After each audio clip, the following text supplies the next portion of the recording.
morning, good afternoon, good evening, hello creepy friends, welcome to Slams and Bobs and welcome to our monthly installment of the WWE pre-show ritual that I now do all the time. It seems like a really long time since the last WWE pay-per-view. Thank you, iPad. And I suppose it has been. I suppose it's been like 4 to 5 weeks, which is quite a long time because I suppose I've gotten used to the WWE giving us pay-per-views every 3 to 4 weeks. But lo and behold, I'm actually quite frightened because with this split that they're redoing that I don't want them to do, that I'm seemingly the only person that doesn't want them to do it. Seriously, once a month is great. But to anyone who is not American, we now have to stay up twice a month till 4 o'clock. Or past 4. Seriously, it's like you're trying to kill us. Why? I'm quite happy with the way that it is. I like the way that you're doing the current product. I don't need a brand split, but you're going to do it anyway. Great. So Money in the Bank is now an annual event, and I've got to say I much prefer it being on the WrestleMania card. I think it's a lot better as just like one match. They never went wrong with a Money in the Bank match at WrestleMania. Even if the card was kind of a bit there, it always worked out well, the match, because there's not really a lot you can do wrong in a Money in the Bank match. Have you got lots of competitors? Yes. Have you got lots of different abilities and grappling styles and different wrestling styles? Yes. Do you have lots of ladders? Yes. Is there danger? Yes. Are people doing insane spots no matter what? Yes. Everyone's a winner. Everyone's happy.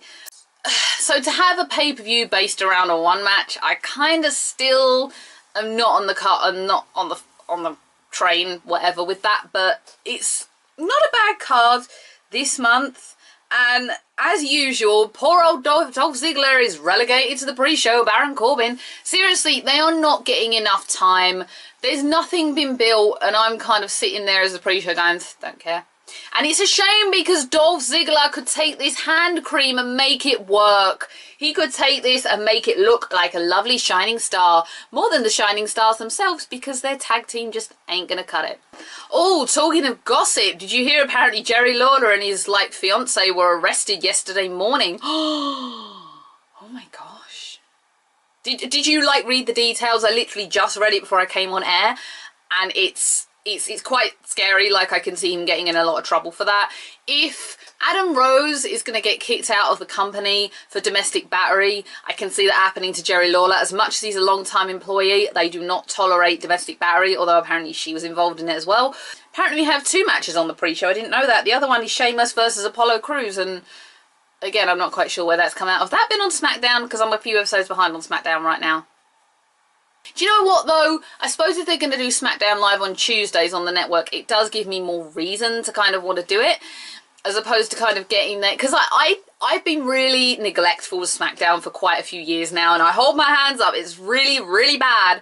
But I've really neglected it. It's not a good thing. But if it was live, similarly with Raw, I'd really want to watch it. And I suppose really if there's going to be a brand split and different things going on, I'm going to be attracted to both things again, but I just really like the product the way that it is. I mean, I'm fine with change. Change can be good, but if I'm enjoying what you're doing, mind you, if it's going to make me watch SmackDown again, then there's obviously something wrong with the fact that I'm not watching SmackDown. I think Apollo Crews was brought up way too early from NXT. A lot of people have said the same thing, and I'm not into the guy. I have no reason at all to like him. His mic work needs to be worked on. I suppose giving him to Sheamus is a way of pushing him, but I'm just not with him. And since it's just a singles match, I know nothing about it, and I'm not really that bothered about it. Yeah. And I'm angry at Sheamus for being in Michael Bay's Ninja Turtles, so I don't like Michael Bay. Michael Bay put the Ninja Turtles in skirts and shoes. So leaving the main Money in the Bank match until last to discuss, let's get on to something that was just recently added to the card, which has left a few fans kind of miffed, which is a Divas Women's Superstar tag match. I'm not quite sure what to call them anymore. Charlotte and Dana Brooke versus Becky Lynch and Natalya. I don't get Dana Brooke. I'm kind of not on board with her at all. I'm not the greatest fan of Charlotte. If anyone watches this regularly, you'll know I constantly say Charlotte needs to work on herself a bit more, like her presentation of her heel persona, because I don't necessarily like it. But Dana Brooke is just kind of a bit there. It's like having this in my hand for the entire rest of this show and it just being there. Because at the minute, she's got a lovely strength, but she's just there, like that. That is Dana Brooke right now for me. I think a lot of people are miffed because they've turned a huge corner with the women's division and now they're not going to defend it at the pay-per-view. Why not? Why not? Why? Why? I want to see Becky Lynch versus Charlotte. Even though I know they're probably holding it until SummerSlam for Sasha versus Charlotte. Even though apparently Sasha has now been branded as injury prone. Well, I'm not even going to start on that because I could rant on about that for hours. All I'm going to say is, Vince, you need your head checked. You want Eva Marie to succeed when she is useless, doesn't love wrestling, doesn't care, only wants the fame and money, and isn't a passionate fan. And then you've got Sasha, who is all these things and more, who wants to be there, yet you think Sasha's not good enough for you. There's been a lot of build-up between the four of them, I guess, but since I'm not really a great lover of Charlotte or not knowing what Dana Brooke is for right now, I'm going to go Becky Lynch and Natalya. I love that Natalya's finally got a bit of oomph in her and she's finally getting airtime, and Becky Lynch has definitely won over the crowd. I think she's definitely one to watch. I was worried at first with when they came in with Paige back last year. I was really worried that Becky might end up forgotten, but she's actually cemented herself and has really gotten a backing, so I can't wait to see her hold the women's title one day. We have John Cena versus AJ Styles, and the club, or the Bullet Club, are banned from ringside. Now this only falls to Luke Gallows and Carl Anderson, and with lovely Prince Devitt, or Finn Balor, or whatever you want to call him, being recently beaten by Samoa Joe, could we see Finn Balor this time? Please. It's about time he came. It's about time he arrived and was there and came out in his weirdness, in his face. I want to see him. It's hard to really insult Cena for me at the minute because you guys know I'm not a Cena fan, but it's hard to say anything against him when him and AJ have had some really, really good promos and slanging matches going on Raw, but I do think AJ Styles is completely outdoing him. Just my call. Some of his comebacks have been good, and I do sit there and wonder sometimes how much of it exactly they script and how much the two of them just kind of come up with on the spot, because I know that's a possible thing. AJ Styles could make anything work. I think he's definitely gonna make Cena look good, and I'm a bit worried because there's been a couple of memes going around that I kind of agreed with. You get a heel, you get a face, especially where it's Cena. Heel wins the first time, and then Cena all the time until he wins everything, the whole feud. I worry a little bit that there's going to end up being a last man standing match in this feud somewhere, because you know what? Whenever there's a last man standing match, whoever's in it always loses to Cena. And I don't want to see AJ Styles tap out like that and quit. That would really frustrate me as a fan. So I'm thinking that if they're going to make the proper Bullet Club, I think in's going to come Finn Balor. And since he's not in the club and not banned from ringside, that's a perfectly logical way of interrupting the match and getting yourself involved. I'm AJ Styles. I'm pro AJ Styles all the way. There is a lovely big four-way tag team championship match which Teddy Long, tag team player, came up with a couple of weeks ago when he came out on Raw. As soon as that come out, who else just sat there and went to the Teddy Long dubstep here on YouTube? I was like, tag team match. That was the first thing that went through my mind. I was like, tag team match. It is a great idea, and you have the New Day versus the Club versus Enzo Amore and Big Cass versus the Vaudevillains. And here's another little pointer. Apparently, the WWE, or whoever the powers that be are, probably Vince McMahon backstage, wants to split Enzo and Cass up sooner rather than later. Now, they are a great team, and they've just come in, and they need to capture the titles a few times before you split them up. I mean, Jesus Christ, if you'd split Edge and Christian up as you wanted in the early 2000s, like the year of 2000 as it goes, would they have done as well as they did? No, I think they needed each other more than you thought they did. And Cass, yes, Cass proved without Enzo that he one day is going to be able to stand on his own and go, yeah, show's on me. But I don't, that doesn't necessarily mean that I want you to split them up like right now and push him straight away. Let them have their time, please. I'm actually surprised that the Vaudevillains are getting as much time as they are, because I'd heard that Vince didn't like them. Now, while a lot of people aren't that great with them, I love their vintage gimmick. Come on, you're talking and looking and watching someone who wears vintage.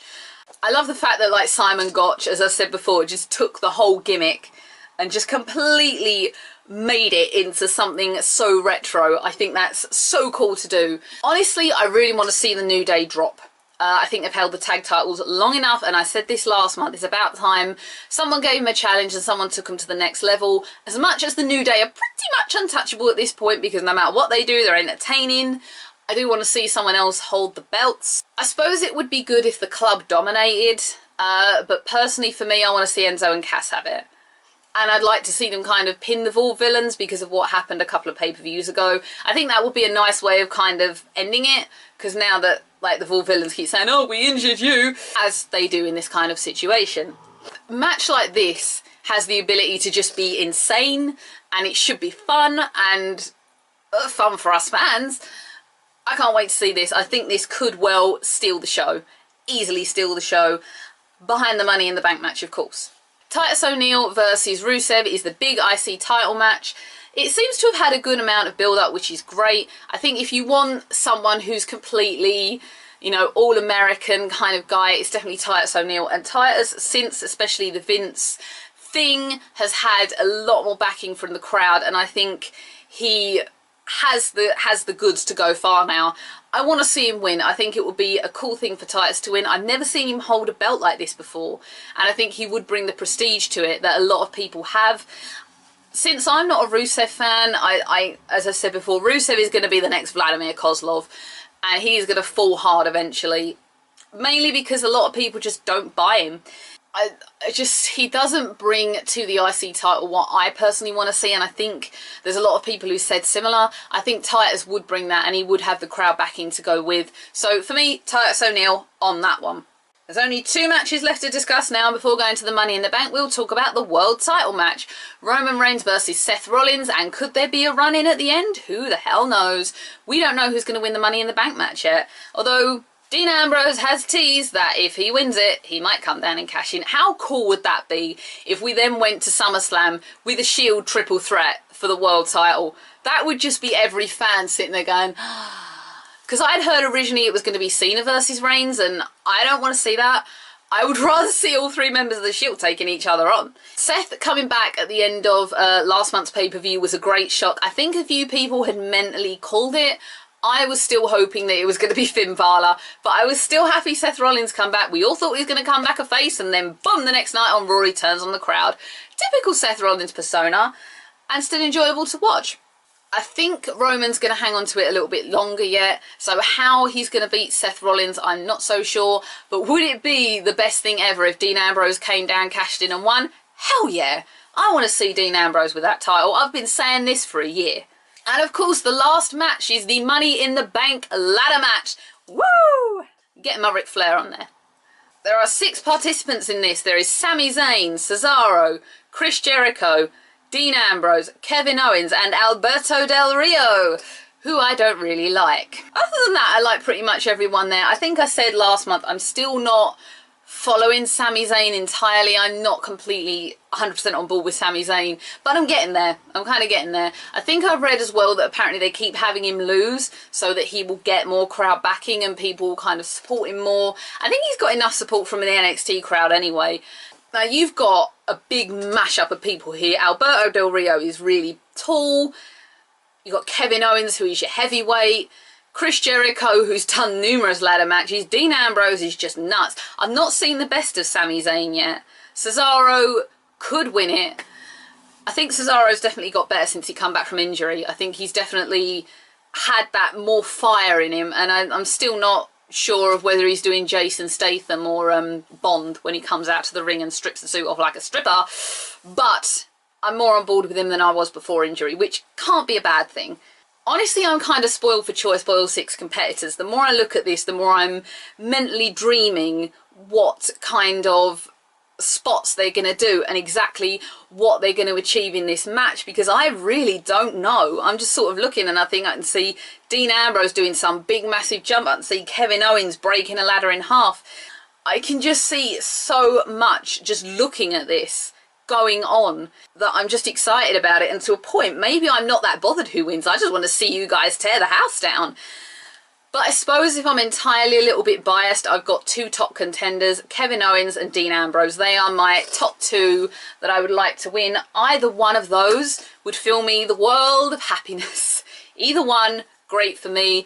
But I just think with all 6 of these men in this match, it's going to be brilliant. And by the way, the other thing I was going to say, apparently there was talk of a women's ladder match, Money in the Bank ladder match. Now, I think give that another year or two and we could be talking there. I think give it another year, get Bayley up there, maybe get Nia Jax up there as well, get Nikki Storm up there as well, and you are talking an insane amount of talent in that ring.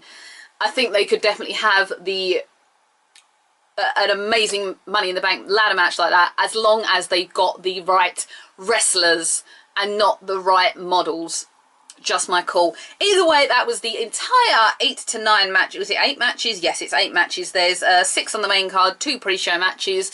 Either way, there is a chat room now we are on. We are not on the BWR room anymore because I think Dean shut it down. So I'm going to try and fix this chat room down here if you would like to come and chat wrestling while the show's on, and then take the mick out of me while I fall asleep.